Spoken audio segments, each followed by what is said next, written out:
শেষমেশ আমরা চলে এসেছি মহাকুম্ভ প্রাঙ্গণে। মহাকুম্ভ হিন্দু শাস্ত্র অনুসারে সাগর মন্থনে উঠে আসা অমৃত কুম্ভ থেকে 4 ফোঁটা অমৃত পড়ে ভারতের 4 জায়গায়: প্রয়াগ, নাসিক, হরিদ্বার, উজ্জয়িনী। চন্দ্র, সূর্য ও বৃহস্পতির অবস্থানের উপর নির্ভর করে যে 4 জায়গায় প্রতি 6, 12 বা 144 বছর অন্তর যোগ সৃষ্টি হয় এবং এই প্রতি জায়গায় পর্যায়ক্রমে অর্ধ, পূর্ণ ও মহাকুম্ভ হয়ে থাকে। আর এই যোগগুলিতে সেখানে অবস্থিত সঙ্গমগুলিতে পুণ্য স্নান করার একটা রীতি চলে আসছে। আজ ইতিহাস বা পুরাণ দুটো নিয়েই কথা বলবো না, সে না হয় শোনাবো অন্য কোনো দিন। আজ জানাবো 2025 সালে হতে থাকা মহাকুম্ভ সম্পর্কে কিছু আপডেট। ট্রেনের পরিস্থিতি ভীষণ শোচনীয় হওয়ায় সবাই চলেছে রাস্তা ধরে, কেউ বাসে বা কেউ নিজের বা ভাড়া গাড়িতে।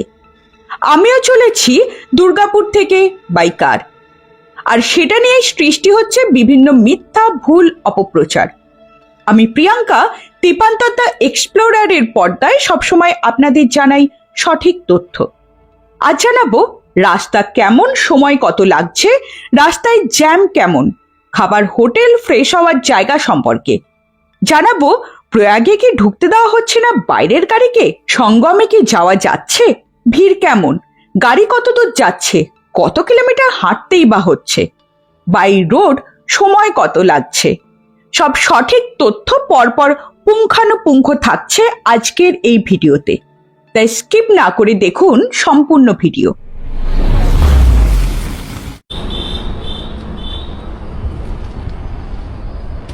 মোটামুটি 2:45 বাজে। আমরা এখন দাঁড়িয়ে আছি এই মুহূর্তে দুর্গাপুর অন্ডাল ক্রস করে একটা জায়গাতে।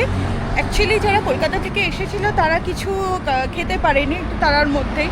আর স্টেশনের খাবার দাবার তো জানেন, এখানকার দুর্গাপুর স্টেশনের হোটেলগুলো অতটাও ভালো না, তো সেই কারণে বলেছিলাম যে রাস্তায় প্রচুর হোটেল এবং ধাবা পাওয়া যায়, তাই জাস্ট অন্ডাল ক্রস করে আমরা একটা জায়গাতে খাওয়ার জন্য নামা হয়েছে।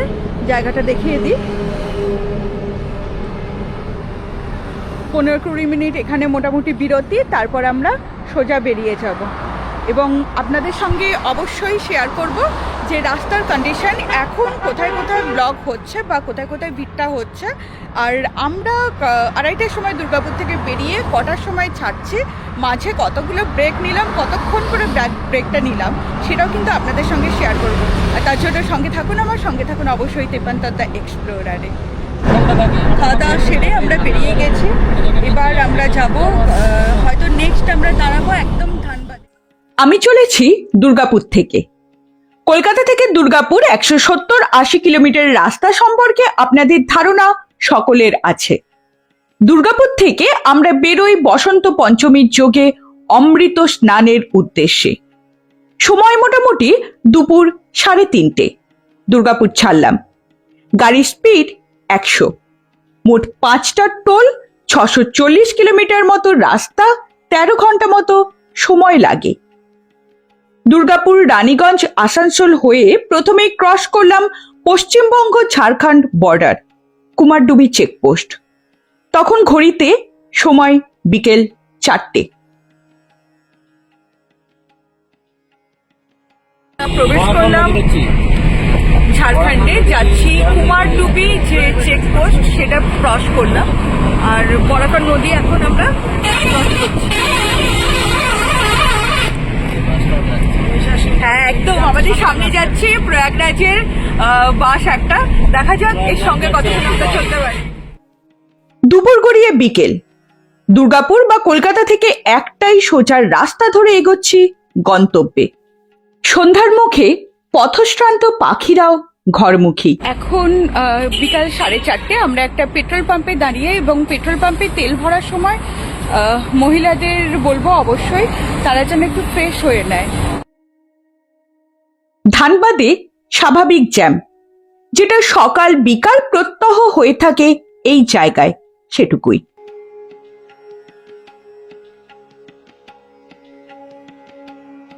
এখন সময় 5:15। ক্রস করছি আমার প্রিয় জায়গা পরেশনাথ পাহাড়ের রেঞ্জ।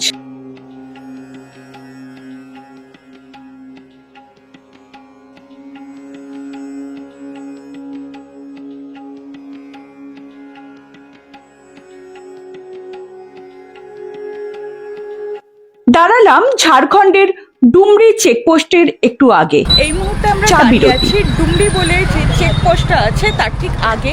আমরা এখন চা খাওয়ার জন্য দাঁড়িয়েছি, সন্ধে লেগে গেছে। তো এখনো পর্যন্ত দুর্গাপুর থেকে এই যে চেকপোস্ট পর্যন্ত আসলাম, এখানে কিন্তু কোনো রকম আমরা জ্যাম পাইনি। শুধু ধানবাগ ঢোকার মুখে যেটা স্বাভাবিক প্রতিদিনকার জ্যাম, সেইটুকু বাদ দিয়ে কিন্তু আর কোনো রকম জ্যাম আমরা রাস্তার মধ্যে পাইনি। তাই অযথা ভয় পাওয়ার কিছু নেই। এর পরবর্তী দেখি আবার জানাবো আপনাদেরকে, সঙ্গে থাকুন। বিহারে ঢুকে যাওয়া মানেই চায় বলবেন কম চিনি দিতে, না হলে চা আর শরবতের তফাৎ বুঝতে পারবেন না। আমরা এখন চা খাওয়ার জন্য যে জায়গাটায় দাঁড়িয়েছি, চাটা সত্যি খুব ভালো। 1 কাপ করে শেষ করে আমরা আবার 1 কাপ করে নিচ্ছি। দাও আমাকে, আমি ফেলেই লাগতো। ভাবলাম তুমি দিচ্ছে, ঠিক আছে। না না না নাও, আর দিচ্ছে। আর এই বিস্কুটটা দাও। আচ্ছা, খুলতে পারবো না এক হাতে। আমি ওইটা খেলাম ভালো খেতে, এইটা এখনো খাইনি। ওই গোলটা খেয়েছি, সামনেই গোলটা বসছে না, পড়ে যাচ্ছে। গাড়ি আবার স্টার্ট দেওয়া হলো। গয়ার আগে অল্প জ্যামের সম্মুখীন হলাম। ছোট গাড়ি বিপরীত দিকে নিচ দিয়ে যেতে দেওয়া হচ্ছিল, জ্যামে দাঁড়াতে হয়নি যে কারণে।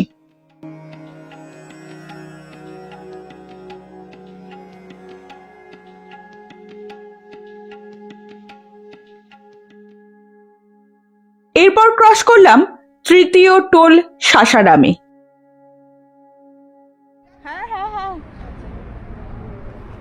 তারপর সারলাম রাতের খাবার। রাত্রি প্রায় 10টা 15 বাজে। আর আমরা জ্যাম পেয়েছি দুর্গাপুর থেকে এইখান পর্যন্ত। এই মুহূর্তে আগে বলে দিই কোথায় দাঁড়িয়ে আছি। জায়গাটি ওরাংবাদ থেকে জাস্ট পেরিয়ে একটা জায়গায় আমরা দাঁড়িয়েছি খাওয়ার জন্য, কারণ 10টা 15 বেজে গেছে। আর এখানে জ্যাম বলতে আমরা যেটা পেয়েছি সেটা হচ্ছে জাস্ট গয়া ঢোকার আগে অল্প বিস্তর জ্যাম পেয়েছি, আর ওরাংবাদ ঢোকার আগে আমরা বেশ কিছুটা জ্যাম পেয়েছি। মোটামুটি ওরাংবাদ ঢোকার আগে 10 মিনিট মতো, আর গয়া ঢোকার আগে যেহেতু আমরা অপোজিট রাস্তা দিয়ে চলে এসেছি বলে জ্যামটা আমাদের দাঁড়াতে হয়নি, কিন্তু ট্রাকের লাইন কিন্তু বীভৎস। ঠিক আছে, তো এই জায়গাগুলো পরপর ধাবা আছে। আপনারা রাতের খাওয়া দাওয়ার জন্য বা দিনের খাওয়া দাওয়ার জন্য এই জায়গাগুলোতে দাঁড়াতে পারেন বা খাওয়া দাওয়া করতে পারেন।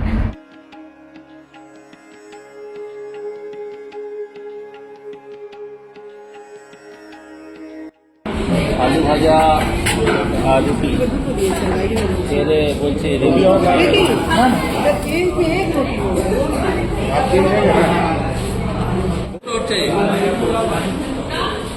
কাঁচা লঙ্কা লাগে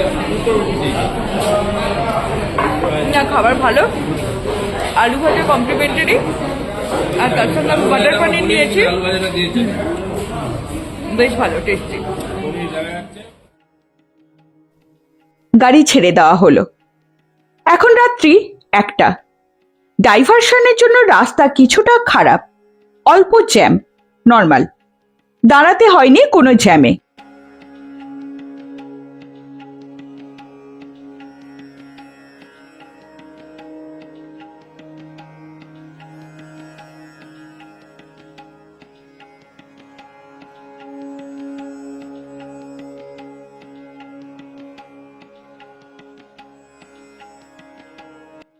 রাতের মোহময়ী NH-19 অসাধারণ লাগছিল।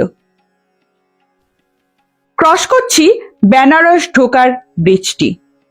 নিচে বহমানা গঙ্গা, একদিকে বেনারস। রাতের অন্ধকারে কিছুই বোঝার উপায় নেই। বিপরীত দিকে অল্প জ্যাম চোখে পড়লেও আমাদের দিকে কোনো জ্যাম ছিল না। এখন রাত 3:14, সবাই ঘুমাচ্ছে। বাই রোডে কোথাও গেলে আমার ভূমিকা, আমি খালাসি, তাই ড্রাইভারের সাথে সমতালে আমারও ঘুম উড়ে যায়। ভোর 3:46, ঢুকে পড়েছি প্রয়াগরাজ। প্রয়াগে ঢোকার মুখে একটা পেট্রোল পাম্পে ফ্রেশ হয়ে নিলাম। প্রয়াগে প্রচুর বাস যাচ্ছে, যার জন্য অধিক প্যাসেঞ্জারের চাপে বেশিরভাগ হোটেল ও পেট্রোল পাম্পের বাথরুম তালা দিয়ে রাখা হচ্ছে, গিয়ে বললে খুলে দিচ্ছে। মেলা প্রাঙ্গণের প্রায় 12 থেকে 15 কিলোমিটার আগে বাস পার্কিং। বাসে যারা যাবেন তাদের এখান থেকে নেমে টোটো বা অটো বা বাইকে পৌঁছতে হবে মেলা প্রাঙ্গণে। ভোর 4:30 এখন। অটো টোটো অ্যাভেলেবেল। কিছুটা এগিয়ে আমাদের গাড়িও ঘুরিয়ে দেওয়া হলো বাঁ দিকে পার্কিং পয়েন্টে।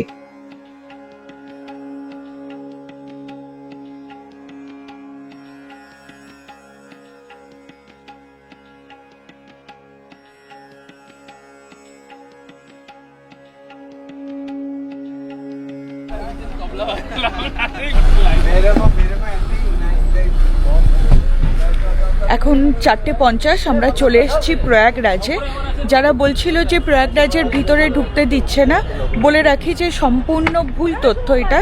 আগেই আমি বলেছিলাম যে ফেসবুকে অযথা ব্যবহৃত এসব তথ্যতে বিশ্বাস করবেন না বা কান দেবেন না। সঠিক তথ্যর জন্য অন্তত একটু চিন্তাভাবনা করতে হয়, এটা আমার মনে হয়। যাই হোক, আমি চেষ্টা করি সঠিক তথ্য দেওয়ার। এবং এখানে আসার পর আমার প্রথমেই এই জিনিসটা সন্দেহ হয়েছিল, কারণ এরকম কোনো অথেন্টিক খবর আমার কাছে ছিল না। পরিচিত আমার অনেকেই এখানে আপাতত আছেন এবং তারাও বলছে যে না, এরকম কোনো ব্যাপার তারা শোনেনি। কিন্তু ফেসবুকে কিছু মানুষের কমেন্ট এবং নানান রকম মন্তব্য যে প্রয়াগরাজে ঢুকতে দিচ্ছে না, এরকম কোনো ব্যাপারই না। আমরা এখন যে সেক্টরটায় দাঁড়িয়ে আছি সেটাও দেখাচ্ছি।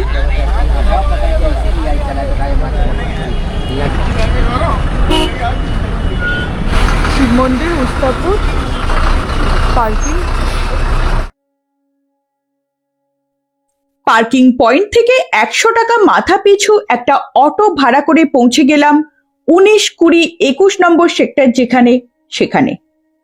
সেখান থেকে মাত্র 500 মিটার হেঁটে প্রবেশ করলাম মেলা প্রাঙ্গণে। एकदम पास में है, इधर आइए देखा होगा।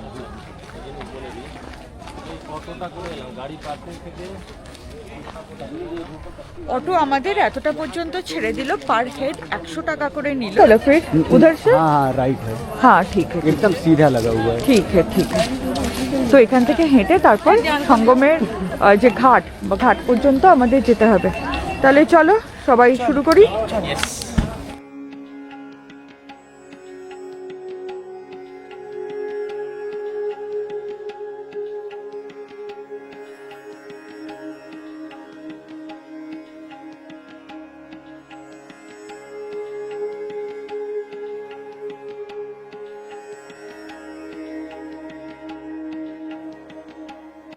আমরা ভোরে যখন পৌঁছাই সেরকম ভিড় চোখে পড়েনি। চলে এসেছি শেষমেশ মেলা প্রাঙ্গণে। পিছনে দেখা যাচ্ছে মেলা প্রাঙ্গণটা। মেলা প্রাঙ্গণটা ক্রস করে কিন্তু আমরা যাব সঙ্গমের দিকে। দেখা যাক এখান থেকে সঙ্গম আর কতটা হাঁটতে হয়। তো অটো যেখানে আমাদের ছেড়ে দিয়ে গেছে সেখান থেকে জাস্ট আমরা 500 মিটার মতো এখন হেঁটে এসেছি। চলেছি সেক্টর 21 দিকে।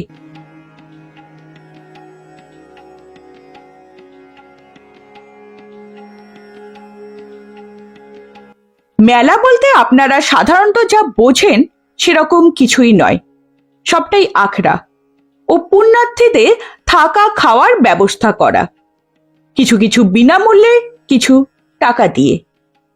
গঙ্গা, যমুনা, অন্তঃসলীলা, সরস্বতী স্রোত যেখানে বয়ে চলেছে, যান সেদিকেই। ওগুলো 50 টাকা করে এক একটা, মানে 100 টাকায় দুটো, আর এটা 300 টাকায় একটা। অবশ্য নিয়ে মানুষের মনে যে ভীতি তৈরি হয়েছিল, আমি বলবো এই সময়ে আসুন।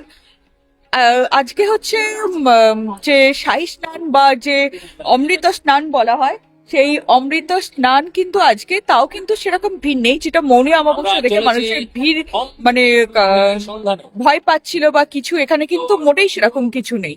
দেখা যাচ্ছে ভিড়ের ঢল, এরকমই ভিড়, মোটামুটি ফাঁকা চারদিকটা। চারদিকেই ম্যাপ চোখে পড়বে, সুন্দর করে ম্যাপ তৈরি করা, এবং সেগুলো দেখেই পৌঁছে যান ঘাটে।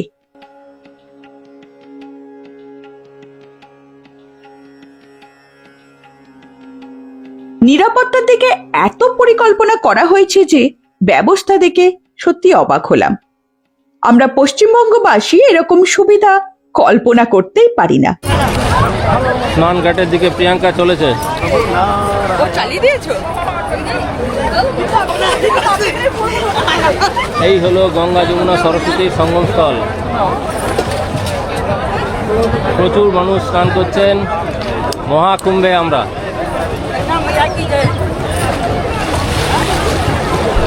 হর হর মহাদেব। হর হর মহাদেব।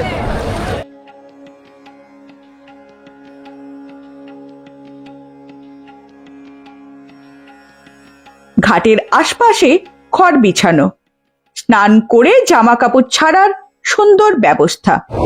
সকাল সকাল আমরা প্রয়াগে এসে আগে স্নানটা সেরে নিলাম, তারপর একটু ফটো সেশন চলছে এখন। ঋতিক, কেমন লাগলো চান করে? ভালো লাগলো, কিন্তু আর একটু অ্যাডভেঞ্চার ভেবেছিলাম। অ্যাডভেঞ্চারটা কিরকম?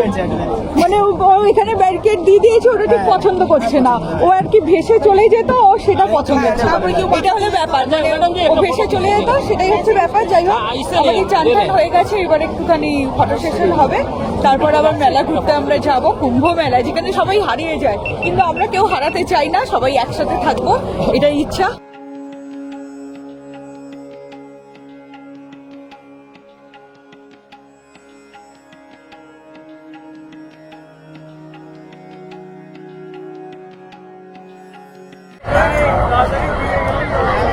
এই মুহূর্তে দাঁড়িয়ে আছি ঠিক ঘাটের সামনে, যেখানে গঙ্গা এবং যমুনা নদী একসঙ্গে মিলিত হওয়ার পর বয়ে যাচ্ছে, ঠিক সেই সঙ্গমে দাঁড়িয়ে আছি।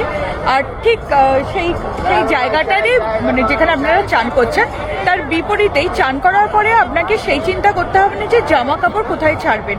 এর পাশেই অস্থায়ী অনেকগুলো জামা কাপড় ছাড়ার জায়গা করে দেওয়া হয়েছে, যেখানে আপনারা অনায়াসে জামা কাপড় ছাড়তে পারবেন। তলায় সম্পূর্ণ খড় বিছিয়ে দেওয়া আছে, যার জন্য ধুলো মাটি লাগারও কোনো সম্ভাবনা নেই। চলুন একটুখানি দেখা এই জায়গাগুলো। এগুলো প্রত্যেকটার এইদিকে দুটো করে দরজা, ওইদিকে দুটো করে দরজা, ওইদিকে দুটো করে দরজা, এরকম ভাবে করা আছে। প্রত্যেকটা জায়গারই পরপর দেখুন করা আছে, ঠিক আছে। আর এই যে দেখা যাচ্ছে ঘাটটা, আর দেখুন তলাতে সুন্দর খড় বিছিয়ে দেওয়া আছে। মেলাতে এরকম প্রচুর বায়ো টয়লেট করা আছে, একটুখানি অন্তরই দেখুন এইখানটায় বায়ো টয়লেট করা, আবার দেখুন তার পাশে এখানে করা, আবার দেখুন তার পাশে ওই যে ওখানে করা, আবার তার পাশে ওখানে করা, এরকম পরপর এই যে এখানে এতগুলো পরপর প্রচুর বায়ো টয়লেট আছে, কোনো অসুবিধা নেই। যেখানে তিনটি নদী মিলিত হচ্ছে সেখানে পৌঁছতে হয় নৌকায়, যেটা এখন বন্ধ 5 তারিখ পর্যন্ত। 5 তারিখ পর্যন্ত বন্ধ বললেও আমার মনে হলো না এটা আর কুম্ভ মেলার মধ্যে খোলা হবে। 3 নদীর মিলিত প্রবাহ যেদিকে তৈরি হয়েছে, সেখানে ঘাটগুলো পরপর তৈরি করা, তাই নির্দ্বিধায় নিঃসংকোচে মহাদেবের নাম নিয়ে ডুবতে। পাপ পুণ্যের হিসাব তো মানুষ করতে পারবে না, কিন্তু মনের শান্তির দায়িত্ব ও অধিকার দুটোই যে নিজের, আর এই শান্তি অভাবনীয়। স্নান করে দাঁড়িয়ে ঘাটে আলো ফুটতে ফুটতে প্রচুর পাখির সমাগম হলো। এই দৃশ্য অপরূপ। এরপর বেরোলাম মেলা প্রাঙ্গণ জুড়ে চলতে থাকা কর্মকাণ্ড দেখতে। কেউ এঁকে দিচ্ছে মাথার তিলক, কেউ ধ্যানরত, কেউ বিক্রি করছে পুজোর সামগ্রী। সাধু সমাগম। বিক্রি হচ্ছে সিঁদুর, বিক্রি হচ্ছে ধাগা, নানান মালা।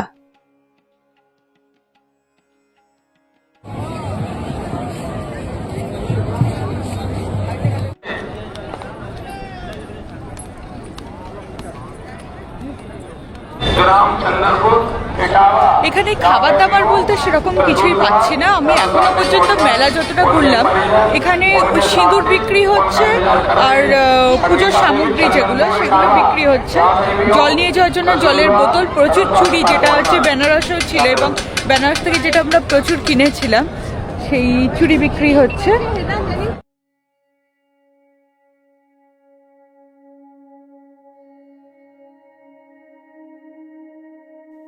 এরপর গেলাম অস্থায়ী ব্রিজগুলোর দিকে, লক্ষ্য নদীর অপর দিকে। কিন্তু সেদিন যে ব্রিজে দুর্ঘটনা ঘটে, সেই ব্রিজটি বন্ধ আছে। অপর ব্রিজটি ওয়ান ওয়ে করা হয়েছে, অর্থাৎ পুণ্যার্থীরা মেলা প্রাঙ্গণে ঢুকতে পারবে, কিন্তু সেখান থেকে বেরোতে পারবে না এই ব্রিজ দিয়ে। 50 रुपया का रुद्राक्ष और वो क्या है? केसर। कितना रुपया करके? 200 रुपये तोला। 200 रुपया तोला। और ये रुद्राक्ष 50 रुपया करके।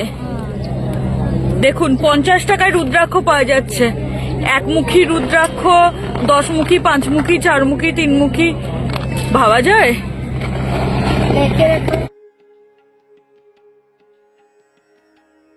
মেলা নিয়ে কিছু গুরুত্বপূর্ণ তথ্য। স্নানের জন্য গেলে এটাকে মুখ্য এবং এটাকে গৌণ ভাবুন।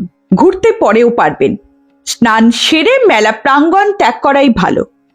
চেষ্টা করুন একদম ভোরে স্নান সারতে।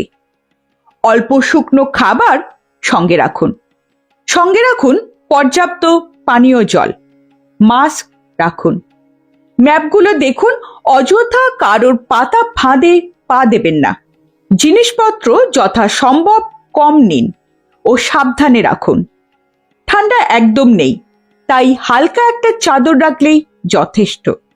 ভণ্ড সাধুতে ভর্তি, তাই আপনার টাকা এবং ভক্তি কিভাবে খরচ করবেন তা আপনার উপর নির্ভর করছে। প্লিজ প্লিজ প্লিজ অযথা ভুল তথ্যে কান দেবেন না এবং ফেসবুকে রটা অযথা তথ্যগুলোকে নজর আন্দাজ করুন। এটুকু আমি বলবো। মনে ভক্তি ও ভগবানের প্রতি অগাধ বিশ্বাস নিয়ে চলে আসুন, কোনো অসুবিধা হবে না। শুধু ভোরে এসে স্নানটা সেরে নিন আগে এবং জায়গা ত্যাগ করুন, এটা আমার অ্যাডভাইস।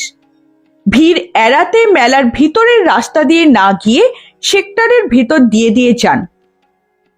পুলিশদের সরাসরি জিজ্ঞাসা করুন কোনো অসুবিধায় পড়লে। 100 টাকার রুদ্রাক্ষ না কেনাই ভালো। শুধু দেখুন কত মানুষ, কত বেশভূষা, কত আদব কায়দা, ভীষণ ভালো লাগবে। একটা দিন নিজেকে বিলিয়ে দিন শান্তির উদ্দেশ্যে। মেলা থেকে আবার একটা অটো করে আমরা পৌঁছে যাই পার্কিং পয়েন্টে। সব বেরিয়ে যায় এখান থেকে। এখন 10:40 আমরা কুম্ভতে ঘুরে এবং স্নান সেরে একবারে চলে এসেছি আবার পার্কিংয়ে। অবশ্যই একটা অটো পেয়ে গেলাম বলে খুব ভালো হলো ব্যাপারটা। তো পার্কিংয়ে এসে পার্কিং থেকে আমরা এখন আজকেই বেরিয়ে পড়বো, কারণ যেটাই আমাদের এবারে উদ্দেশ্য ছিল। এবার আমার উদ্দেশ্য কিন্তু অন্য কোথাও ঘোরা নয়, এবার উদ্দেশ্য শুধুমাত্র ছিল যে ডুবকি দেওয়া। তো ডুবকি দেওয়াটা হয়ে গেছে। চলুন, মোটামুটি 11টার মধ্যে যদি এখান থেকে বেরিয়ে যাই, দুর্গাপুর ঢুকতে কতক্ষণ সময় লাগে সেটাও আপনাদের জানাবো। কতটা জ্যাম থাকে কিনা। আসার সময় তো জ্যাম সেভাবে পাইনি, কিন্তু যাওয়ার সময় কোনোভাবে জ্যাম পাই কিনা সেটাও অবশ্যই আপনাদের সঙ্গে শেয়ার করব। সঙ্গে থাকুন, আমার সঙ্গে থাকুন অবশ্যই তেপান্তর এক্সপ্লোরারে। আমরা বেলা 11টার মধ্যে পার্কিংয়ে এসে প্রয়াগ পরিত্যাগ করি। আমার মনে হয় এভাবে পরিকল্পনা করলে কোনো অসুবিধা হওয়ার কথা নয়। সকলের যাত্রা শুভ হোক এই প্রার্থনা করেই ভিডিও শেষ করছি। সমস্ত সঠিক তথ্য ও আপডেটের জন্য সঙ্গে থাকুন, আমার সঙ্গে থাকুন তেপান্তর এক্সপ্লোরারের। এখনো যারা সাবস্ক্রাইব করেননি, সাবস্ক্রাইব করে পাশে থাকার অনুরোধ রইল। যে কোনো জিজ্ঞাসা কমেন্ট বক্সে বা মেলে জানাতে পারেন সরাসরি। অসংখ্য ধন্যবাদ সম্পূর্ণ ভিডিওটি দেখার জন্য এবং সঙ্গে থাকার জন্য। আমরা 11টার সময় ওখান থেকে গাড়ি স্টার্ট করে বেশ কিছু জায়গায় ব্রেক নিয়েছি খাবারের জন্য। এছাড়া বাথরুম বা অন্যান্য কারণেও কিছুক্ষণ ব্রেক নেওয়া হয়েছে। ব্রেক নিয়েছি। এখন প্রচুর চারদিকে যে সর্ষে ক্ষেত, হলুদ সর্ষে ফুলে ভরে আছে, সেই ক্ষেতে কিছুক্ষণ ফটো তোলার জন্য, কিন্তু ফুল নষ্ট করিনি। বিকেলবেলায় দুর্গাপুর থেকে বেরিয়ে ভোরবেলাতে প্রয়াগরাজ পৌঁছে সেখানে স্নান করে আমরা আবার উল্টো পথে দুর্গাপুর রওনা দিয়েছি। তো এখন এই মুহূর্তে বাজে 4টে। আমরা সাসারামে। তো প্রচুর সর্ষে ক্ষেত, এখানে লোভ সামলাতে পারলাম না, একটু সর্ষে ক্ষেতের ছবি তুলবো, ভিডিও তুলবো। আর বলে রাখি, যাওয়ার সময় আমরা কোথাও কোনো জ্যাম পাইনি, ফেরার সময়তেও এখনো পর্যন্ত আমরা সাসারাম আসলাম, কোথাও কোনো জ্যাম নেই। ফটো তুলে আমরা আবার এগোই দুর্গাপুরের উদ্দেশ্যে। দুর্গাপুর পৌঁছই রাত 1টা।